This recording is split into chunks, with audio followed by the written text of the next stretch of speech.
अभी तक जो हम लोगों ने देखा, जो प्रिपरेशंस ऑफ अल्काइल हैलाइड चल रहा था, जिसमें हम लोग सभी प्रोसेस देख लिए हैं। आगे इसका फिजिकल प्रॉपर्टीज आपको देखना है।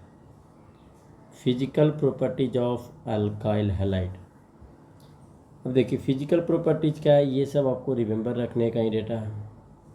द लोअर मेंबर ऑफ, जो अगर छोटे कार्बन वाले का अगर कंपाउंड्स है अल्काइल हैलाइड, ठीक है, C2H5A, ये सब क्या होते हैं, गैसियस स्टेट में होते हैं। कब? रूम टेम्परेचर पे। रूम टेम्परेचर्स पे क्या होता है, रूम टेम्परेचर्स पे गैसियस फॉर्म में होता है, गैसियस फॉर्म में होता है। बट यहाँ पे एक पॉइंट आपको याद रखना है कि CH3I member up to C18 और कलरलेस स्वीट्स स्मेलिंग लिक्विड होता है, ठीक है, याद रखना। सेकंड पॉइंट ये है कि boiling point of alkyl halide are higher than those of alkane. देखिए कहना ये चाह रहा है कि जो हाइड्रोकार्बन होता है एक, और यदि कोई अल्काइल हैलाइड है तो इसका जो बॉइलिंग पॉइंट होता है ज़्यादा होता है। रीजन्स क्या, ये एक्चुअली क्या होता है, पोलर नेचर का होता है। ये कैसा होता है, नॉन पोलर नेचर होता है, ठीक है। तो ये पॉइंट बोलना चाह रहा है कि the boiling point and alkyl halide are higher than the those of alkane, किसी भी अल्केन के कंपेयर में, ठीक है।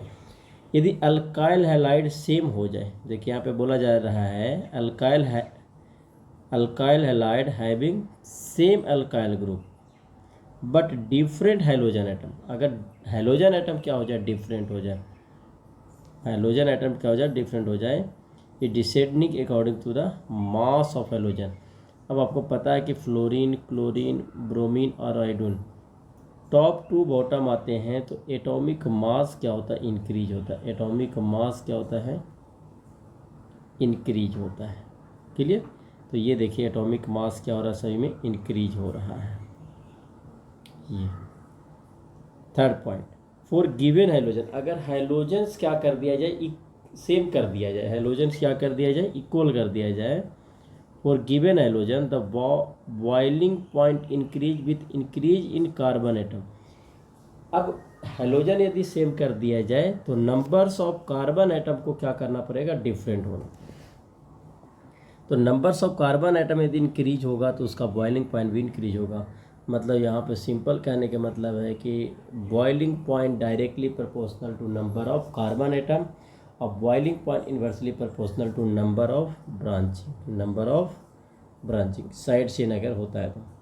देखिए यहाँ पे एक एग्जाम्पल्स दिया गया है, इसमें कोई भी ब्रांचेज नहीं है, इसमें एक ब्रांच है और इसमें दो ब्रांचेज कर दिया गया है। तो ब्रांचिंग अगर बढ़ेगा तो उसका बॉइलिंग पॉइंट क्या हो जाएगा, डिक्रीज हो जाएगा।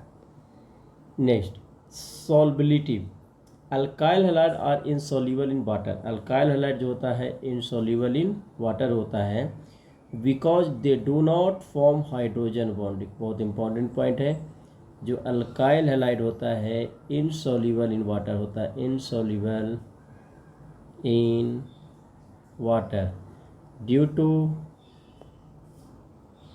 H bonding, clear. Alkyl halide are soluble in non-polar organic solvent, carbon disulphide हो गया, एसीटोन हो गया, अल्कोहल हो गया, बेंजीन हो गया। तो ये सभी में क्या होते हैं, सॉल्यूबल्स होते हैं।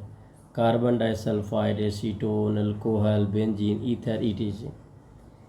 Alkyl halide are insoluble in H2O। Alkyl halide देखो इनसॉल्युबल इन H2O, मतलब यही पॉइंट बोला जा रहा है, and soluble in organic solvent.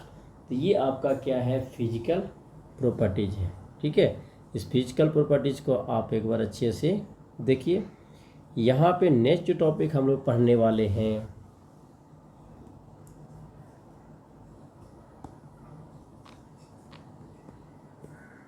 Nature of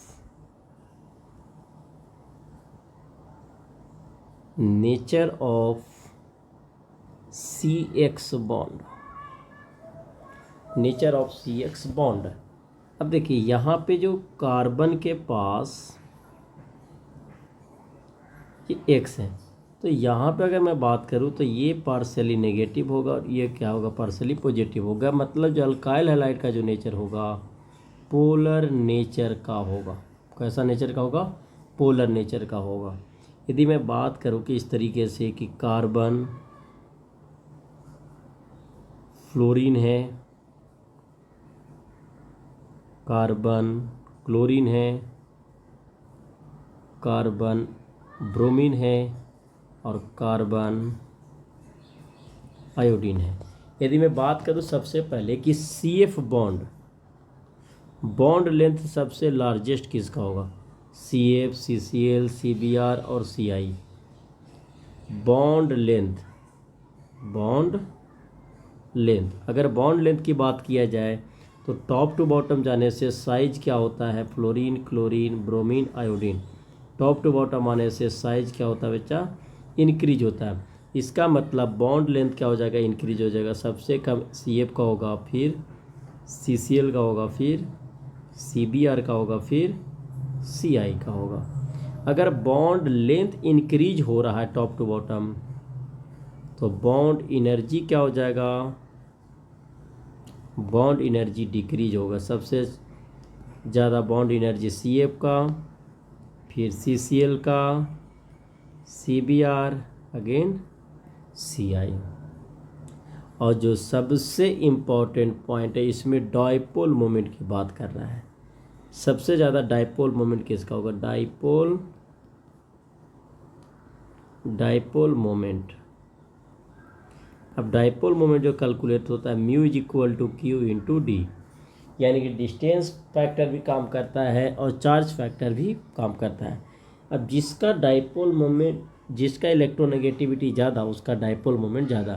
तो जो डाइपोल मोमेंट का ऑर्डर होना चाहिए, डाइपोल मोमेंट का सबसे ज़्यादा CF का होना चाहिए, फिर CCl का होना चाहिए, CBr, अगेन CI।